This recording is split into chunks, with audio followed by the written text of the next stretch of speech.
All right, everyone. Joe Biden has now finally belatedly come out in favor of impeachment. I think he's the last mainline Democrat to do so, which shows his hesitance. He's like a McClellan as far as his strategy goes. He wants to be the quiet moderate that sort of thinks it out first. The problem is when you're almost 80 years old and you're having aneurysms and eye bleeds and shit. When you've already got people saying, well, you're not dynamic and energetic enough, you're too old, and standing back and doing the non-energetic thing, I don't think really works, as evidenced by his poll numbers lately. By the way, no shit, Bernie Sanders saying that he misspoke with regards to slowing his campaign down. Sorry, Bernie, the damage has already been done. You had a heart attack, you said you were slowing down your campaign, people noticed that and started saying, well, basically he's done. You freaked out. Now you're trying to do damage control. Not going to work. Not going to be the nominee. To the Bernie fans out there, sorry, but what else am I fucking supposed to tell you? I warned you for months that Hillary Clinton was going to screw him out of the nomination the last time around. I'm warning you, Bernie Sanders won't be the nominee. Get used to it, back somebody else, or get used to voting MAGA 2020 because trust me, it's going to be a shitty Democrat running against Trump. Somebody who economically won't be able to hold a candle to him, by the way, which is going to be a big problem for the Dems. If they're trying to make the argument, we're going to be better for the working class. Well, yeah, how can you be better for the working class if you cause a depression? It's not going to help anyone, no matter how much you restructure the tax code. Getting off that, though, Biden. People were acting like it was big news. I think CNN actually breaking the stories of, oh, we've got big news. Joe Biden finally says he supports impeachment. Who cares? Biden's nuts. This just shows how stupid Biden is because now for the next few hours in the news cycle, what happens? People are focused on Ukraine. Well, that's a Biden scandal, not a Trump scandal. The Trump scandal is that he supposedly asked a foreign leader to investigate a political opponent who, at the time, was not actually technically an opponent at all. That's his job. I pointed that out when the scandal first broke. He's going with that line for a reason, because it's explicit. The President of the United States, in a diplomatic executive capacity, has the right and indeed even the responsibility to pressure foreign leaders on such issues. It does not matter if the person is a political foe. The fact that he's in the Democratic Party should not shelter him from being investigated. So let me ask this. Pretend it's not President Trump, it's President generic individual. Doesn't matter what party they're in, doesn't matter anything about them. Somebody from the opposite political party, opposite, I use that term very loosely because political dichotomies are bullshit, may have done something wrong in a foreign country. Foreign country known for its corruption begins an investigation and gets leaned on, sacks the prosecutor in that case, appoints someone who says, no, nothing went wrong, don't worry about it.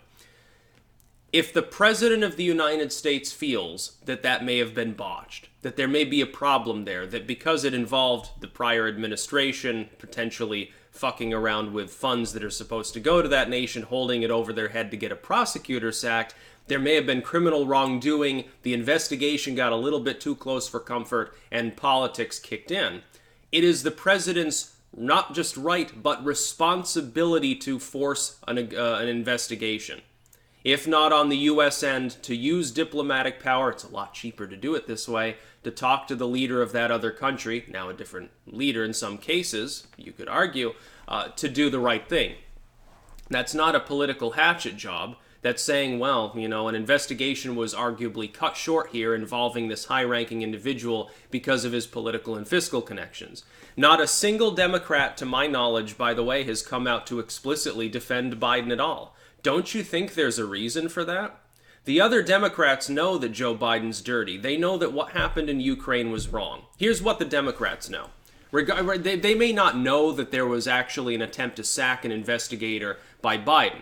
It doesn't have to involve Biden himself directly.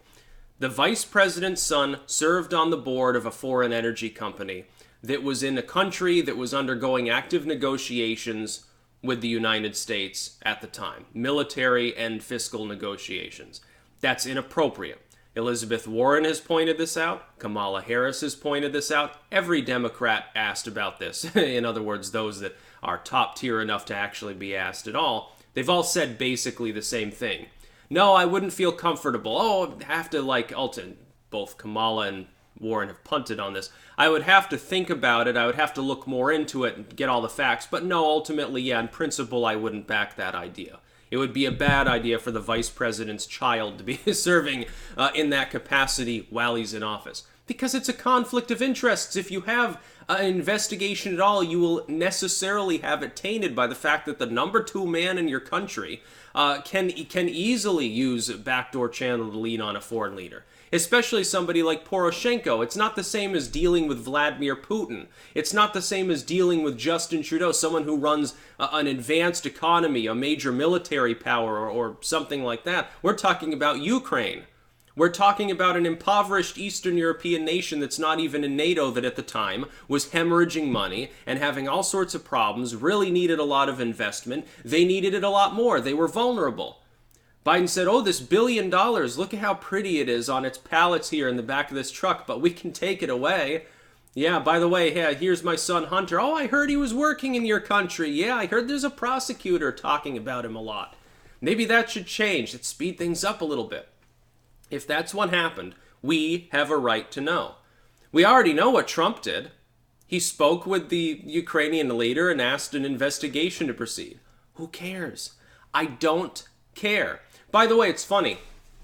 So one of these high-ranking liberals out there saying, well, the innocent cooperate, the guilty obstruct, which is bullshit. Why don't you apply that logic to Joe Biden? Interesting. If there was no problem, why did this allegedly happen?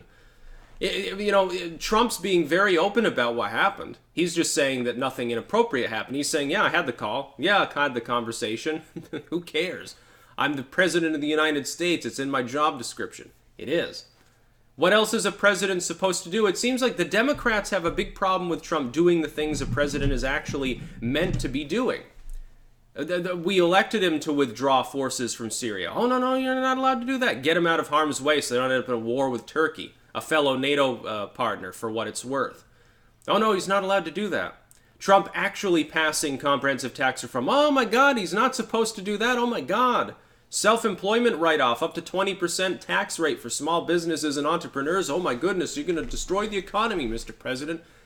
Every other president talks about all the things that Trump is actually doing. When he actually does them, they act all flabbergasted. Rand Paul, and it was really funny.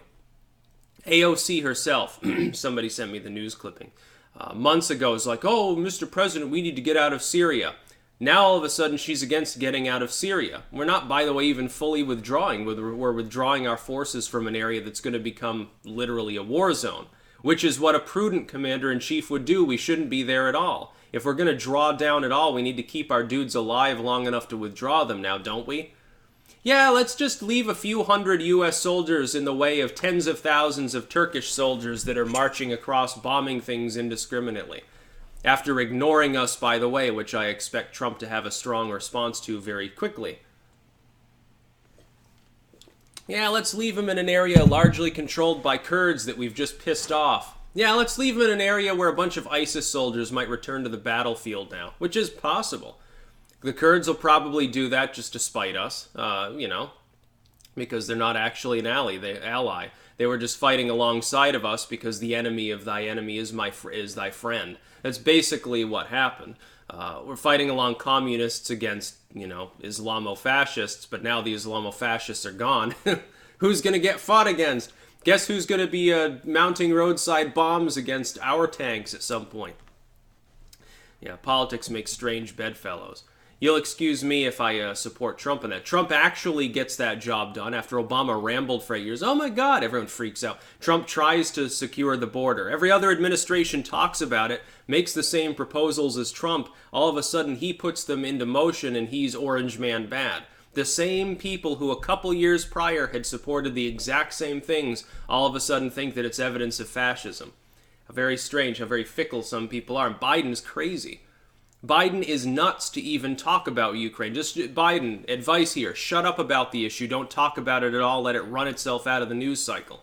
Talking about impeachment means talking about Ukraine. But now that the, one of two Dem frontrunners has come out in support of impeachment, that keeps those proceedings going. There's no actual official proceedings whatsoever. Now I'm hearing that even the inquiry is only kind of sort of official at all. Well, I don't know what you're expecting to accomplish, dude. Trump's approval is probably going to start rising at some point here because of the clown car that's opposing him. He doesn't even have to have a single person to run against it. He can run against AOC and now Pelosi indiscriminately. He can run against Schiff. And he can certainly run against Joe Biden. That's about all. Peace out.